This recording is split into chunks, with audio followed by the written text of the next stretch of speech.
seorang muslim kalau mau agama kita kokoh, maka Islam, iman, ihsan harus jalan. Kalau yang jalan cuma Islamnya, imannya sama ihsannya nggak jalan, bangunan itu roboh dengan sendirinya. Masa meja 3 kaki, kakinya yang ada cuma 1, akrobat, jatuh. Yang ada 2, ya juga mudah aja jatuh. Kalau 3 ada, baru meja itu bisa berdiri. Nah, dalam kelanjutan perjalanan Islam ini, rukun agama yang namanya Islam selanjutnya disebut sebagai syariat. Ya, disebut syariat. Rukun agama yang namanya iman itu selanjutnya iman sama ihsan, ya, iman sama ihsan selanjutnya disebut thariqah dan hakikoh. Ya, thariqah dan hakikoh. Nah, malam hari ini kita akan bahas tentang syariat, thariqah, hakikoh. Syariat, tarekat, hakikat. Ya, ini porsinya agak kental. Siap dengar? Ya, jangan khawatir. Kadang orang dengar syariat, thariqah, hakikoh, langsung bayangkannya ilmu langit. Bayangkannya langsung kalimat-kalimat jelimet, kalimat-kalimat ruwet, gitu kan? Ini pola pikir yang salah. Sebetulnya apa itu syariat? Syariat adalah ilmu tentang hukum-hukum zahir dalam pengamalan rukun Islam. Ilmu tentang syahadat, ilmu tentang sholat, ilmu tentang zakat, puasa, haji. Ya, itu namanya syariat. Ilmu jual beli itu namanya syariat. Ilmunya itu namanya syariat. Jadi kalau ada orang ngomong, kamu jangan belajar thariqah, kamu jangan belajar thariqah. Ini orang salah berat dan salah gede, besar sekali. Karena dia salah paham tentang thariqah. Dia salah paham tentang thariqah alias tarekat. Nah, lantas apa itu thariqah atau bahasa Indonesianya tarekat? Thariqah adalah pengamalan syariat. Pengamalan syariat. Tahu ilmunya sholat, diamalkan. Proses mengamalkannya itu namanya thariqah. Jadi orang yang berthariqah adalah orang yang mengamalkan syariat. Jelas? Orang berthariqah adalah orang yang mengamalkan syariat. Dari sini kalau ada orang ngaku berthariqah tapi dia tidak mau sholat, ya, dia bahkan mengatakan tidak puasa, berarti ini berthariqah atau berjalan setan? Jalan setan, bukan thariqah. Bukan thariqah, karena thariqah itu melampaui syariat, menapaki jalan syariat, itu namanya thariqah. Orangnya disebut salik. Orangnya disebut salik. Kalau perempuan salikah, kalau laki-laki salik. Nah, salik atau salikah ini adalah orang yang mengamalkan syariat. Proses pengamalannya namanya thariqah. Makanya muncul ada thariqah qadiriyah, thariqah naqsyabandiyah, thariqah alawiyah, ya, thariqah tijaniyah, thariqah syadziliyah. Tuh, kenapa kok cara pengamalan syariat jadi banyak? Iya, karena mengamalkan syariat tidak boleh tanpa guru. Mengamalkan syariat harus pakai guru. Karena kalau mengamalkan syariat nggak pakai guru, nanti salah mengamalkannya.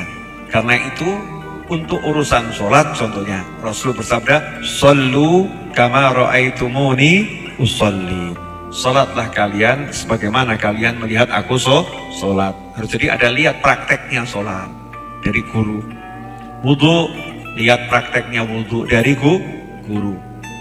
Teori salah nanti itu. Cara ngamalkannya akan salah. Harus ada gurunya. Nah, karena guru-guru besar dalam ilmu syariat Itu namanya Syekh Abdul Qadir Al-Jilani rahimahullah. Guru-guru besar dalam ilmu syariat namanya Syekh Abi Hasan Asyadili rahimahullah. Ya, guru-guru besar dalam ilmu syariat namanya Syekh Abu Madian Al-Maghribi. Banyak ini para ulama dalam ilmu syariat. Nah, caranya beliau-beliau mengamalkan ilmu syariat ditiru oleh muridnya, sehingga muridnya ditanya, kamu sholatmu, hajimu, puasamu, kamu pakai thariqahnya siapa? Cara pengamalannya siapa? Dijawab, saya pakai thariqahnya Syekh Abdul Qadir Al-Jilani. Sehingga kalau ada orang bilang thariqah Qadiriyah, Naqsyabandiyah dan lain sebagainya cuman zikir la ilaha illallah, itu salah fatal. Itu salah satu amalan thariqah. Salah satu amalan thariqah. Atas thariqahnya Syekh Abdul Qadir Al-Jilani apa? Contohnya, beliau mengamalkan syariat. Lihat tuh dalam kitabnya Al-Ghunyah. Bagaimana beliau mengamalkan syariat. Bagaimana beliau itu kalau bulan suci Ramadan. Ternyata thariqahnya juga di situ mengandalkan ilmu. Karena Syekh Abdul Qadir Al-Jilani banyak menulis buku dan mengajar murid duduk di kursi, ya, mengajar muridnya. Salah satu yang menonjol dari thariqah Qadiriyah adalah zikir la ilaha illallah, sehingga lebih dikenal kalau Qadiriyah zikirnya la ilaha illallah seperti itu. Lantas thariqah yang lain apa enggak begitu? Sama. Syadziliyah juga zikirnya kuat, tapi Syadziliyah lebih dikenal merasakan nikmatnya dari Allah, dirasakan betul, disadari semua itu karunia dari Allah. Itu thariqah Syadziliyah. Panjang tuh kalau dibahas itu, tapi saya cuma pengen jelaskan jangan salah paham tentang thariqah. Nah, sekarang ini banyak orang salah paham.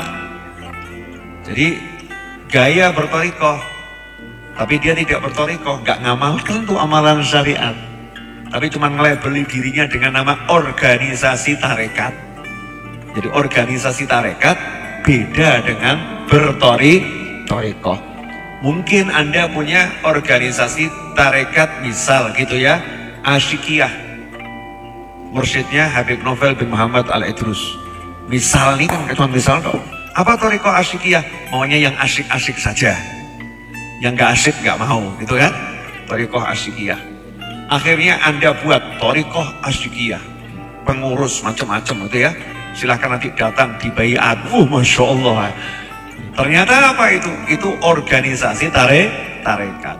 Orangnya sendiri nggak mengamalkan tarekohnya, ya, nggak mengamalkan cara-cara yang diajarkan oleh gurunya. Maka dia belum berthariqah, tapi ikut organisasi tarekat. Paham? Bedanya jelas ya? Nah kalau thariqah ini dijalani, thariqah dijalani benar, berarti syariat dijalankan dengan betul. Paham ya? Syariat, ilmu tentang hukum-hukum dan cara-cara ibadah, itu syariat. Thariqah, pengamalan syariat. Sehingga kalau thariqahnya itu betul-betul diamalkan, berarti syariatnya betul-betul diamalkan.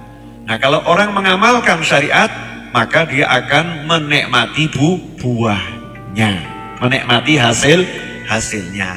Nah, hasilnya itulah yang disebut ma'rifah dan haqiqah. Sholat, Masya Allah, dia ngamalkan tuh ilmunya sholat, dia amalkan betul.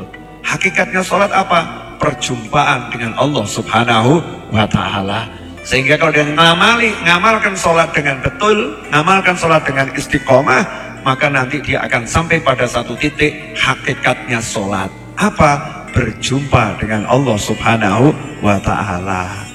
Nah, itulah yang namanya ihsan. Nah, itulah yang namanya ihsan. Jadi ihsan ini ranah untuk membuka pintu ma'rifah dan pintu hakikat. Paham toh? Ya, jangan nggak paham nggak apa-apa kok. Di sana ada yang paham kok.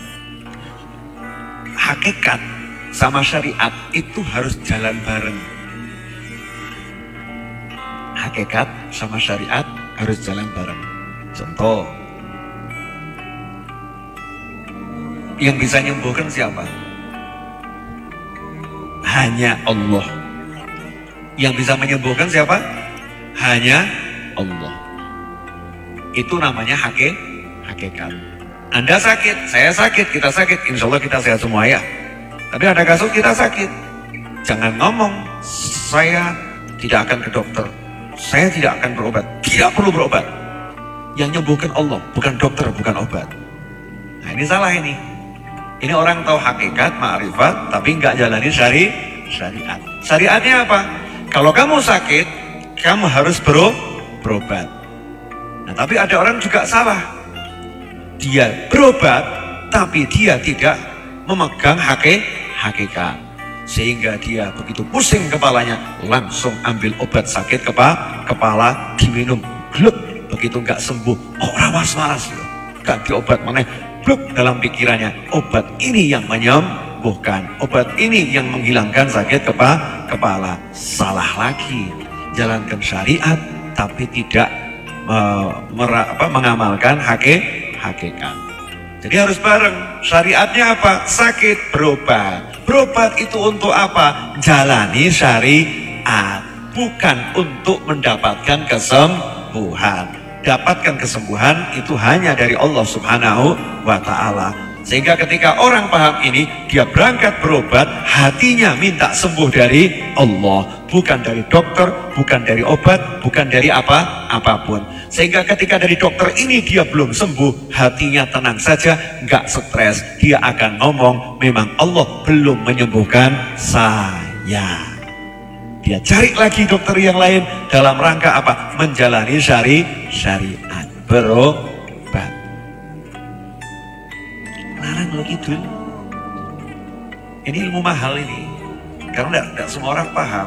Nah, yang buat manusia capek apa? Manusia capek ini kadang yaitu gaya syariat, lupa hakikat. Gaya hakikat, nggak mau syariat. Jeblok. Nah, para wali enggak, setiap langkahnya itu syariat, hakikat jalan jadi satu nih. Ihsan tadi itu ya. Nah nanti timbul buah. Nah, buah itu bagian dari hakikat dan ma'rifat. Kalau dijalankan tuh dapat buahnya itu nikmat.